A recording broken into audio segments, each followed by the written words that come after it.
Les mauvais esprits procèdent de diverses manières pour persuader les hommes d'accepter leur doctrine. Ils se servent des révélations auprès des chrétiens qui s'imaginent que le surnaturel procède uniquement de Dieu. Et en ce cas, leur enseignement s'adresse directement à la personne. Il y aura illumination sur tel passage des Écritures, ou des révélations, ou bien des visions du Christ. Ou encore, ils se serviront de citations bibliques qui se présenteront spontanément à la pensée, qui sont données par le Saint-Esprit. Et ils injecteront leur enseignement au raisonnement même de la victime, qui s'imagine adopter ses propres conclusions par certaines suggestions. Sous cette forme, les enseignements des esprits séducteurs semblent si naturels. Ils se présentent de façon si subtile qu'ils font corps avec le fonctionnement normal des facultés intellectuelles. Les mauvais esprits imitent, copient, contrefont l'activité du cerveau. Ils peuvent communiquer directement avec l'entendement, mais lorsqu'il n'y a pas possession, ceux qui sont séduits ne le savent pas.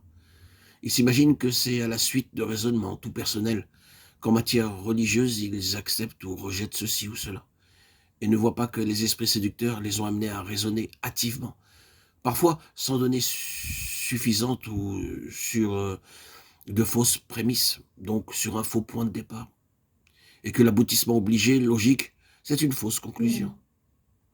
Les mauvais esprits atteignent donc leur but, qui est d'enraciner le mensonge dans l'entendement de leurs victimes. Les doctrines apparemment humaines sont utilisées.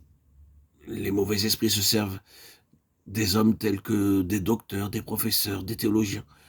Ils ont plus ou moins contaminé et qui, une fois contaminés, sont censés communiquer la vérité sans restriction, sans altération. Hommes que généralement on croit absolument à cause de leur piété. Vous entendez dire fréquemment Monsieur Untel est tellement bon, c'est un saint homme et je crois ce qu'il dit.